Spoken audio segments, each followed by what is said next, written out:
How's it going, everyone? We have hit the month of June, and I want to highlight the PlayStation Plus extra games that I would recommend you to maybe check out this month. Add them to your playlist. You guys get the idea. Let's just get right into it. I want to cover 10 games. So let's first start things off with the PlayStation Plus Essential title that did roll in this month. A Trek to Yomi is a game that I reviewed back last year when it initially came out.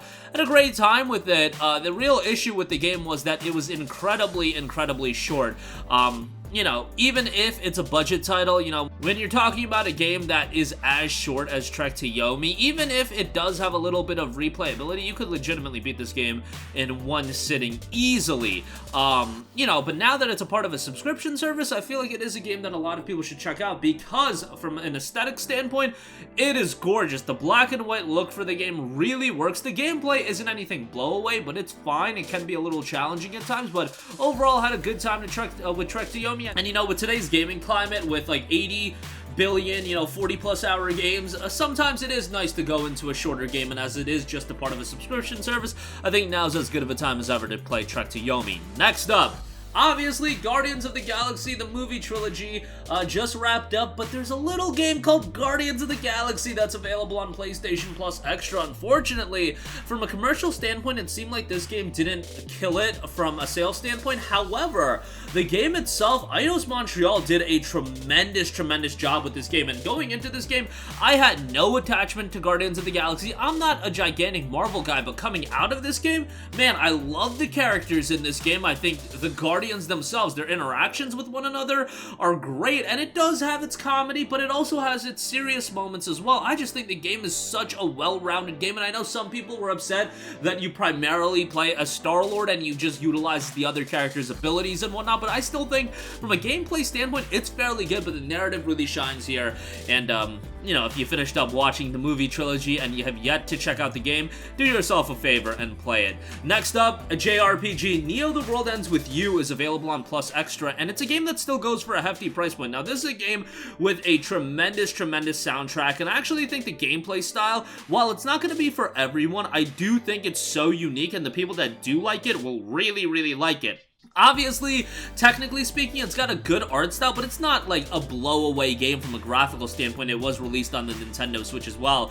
But overall, it's a lengthy game that even if you rush through the main story, you're talking about a 35 to 40 hour long game. And if you didn't play the original World Ends With You, yeah, that's a bummer. There is an anime series, but you can still play Neo The World Ends With You and have a good time with it. And the soundtrack is absolutely stellar, so obviously it is absolutely amazing from that standpoint, a game worthwhile to check out. Next up, Yakuza Zero. The RGG Game Showcase is going to be coming up, and if at this point you have yet to indulge yourself with the Yakuza franchise, you're doing yourself a disservice. It's a fantastic franchise of games. A lot of content, but you can just rush through the main story if you do just want to go through that, but the content also has a lot of variety. There is a mature tone to the story, but at the same time, it has its comedic moments for sure as well. The thing with Yakuza is if you're gonna try to go through the entire franchise, you really have to like play a game, maybe two at most, and then take a break for a while, then go back into it, because you're talking about Yakuza Zero all the way to Like a Dragon. There's more games coming out. There's Like a Dragon Ishin, there's Judgment and Lost Judgment if you want to play the other RGG titles. It's just a grandiose undertaking, so start with Yakuza Zero, work your way up if you end up enjoying Yakuza Zero, because you probably will, but you just have to pace yourself because it's a lot of content to get through.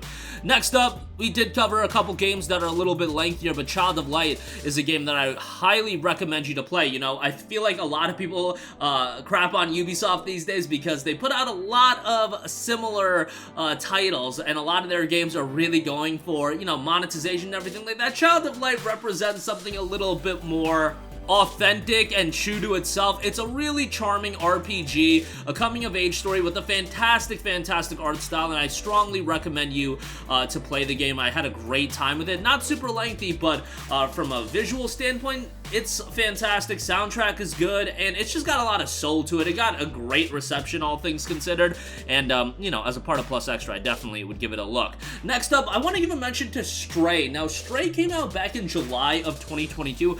I don't know this for a fact, but it could be possible that this game is going to cycle on out of PlayStation Plus next month, given that a year would have gone by and there has been a listing for Stray on Xbox that has been discovered. So if Stray's going to Xbox, I don't know. It could very well stay on PlayStation Plus Extra, but Stray is such a good game that just on the off chance that it does get pulled, go and play this game immediately. The game killed it from a commercial standpoint. It's gorgeous from a visual standpoint.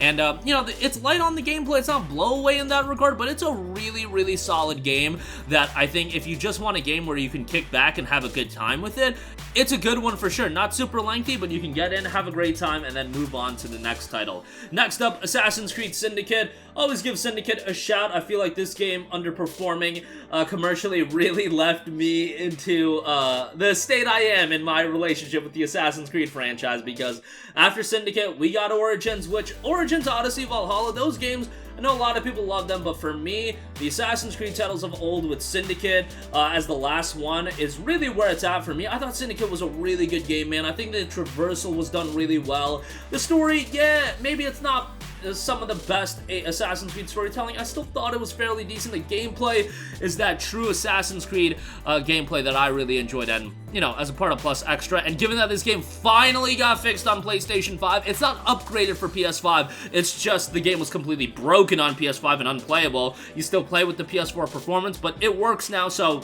go ahead and play that. It's a fantastic game that I strongly recommend.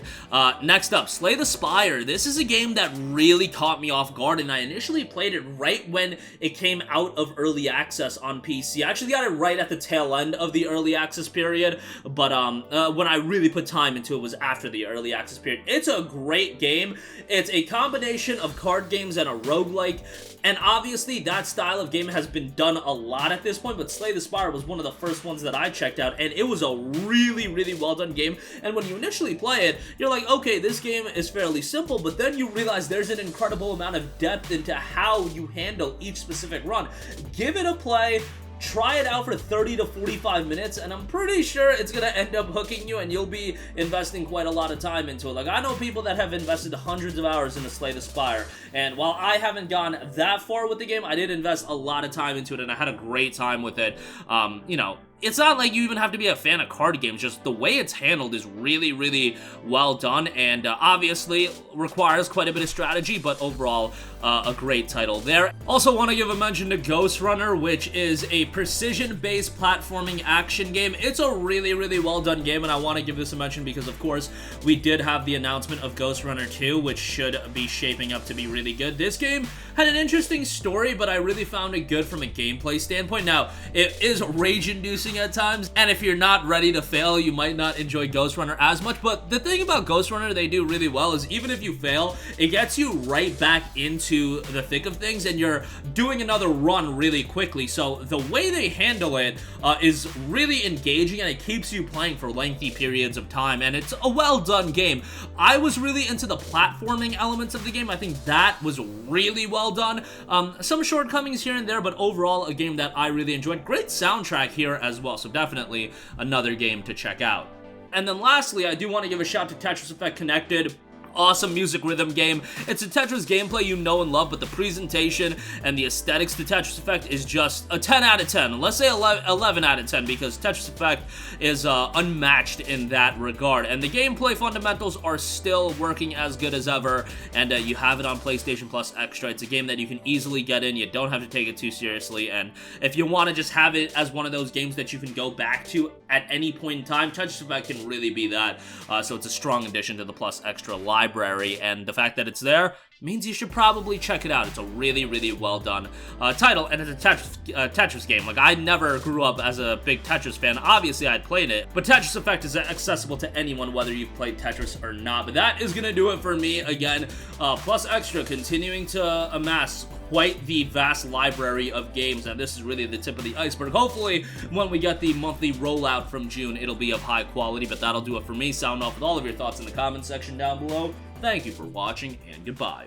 Hey guys, we hope you enjoyed the video, and if you did, make sure to hit the subscribe button, and if you're already subscribed, do us a favor and hit the bell icon. This way you'll be notified whenever we post a new video. That's the best way to keep up with all of our uploads, and we usually try to upload 2 videos a day. And with the bell icon hit, you'll be notified whenever we do upload a video. As always, thanks for watching.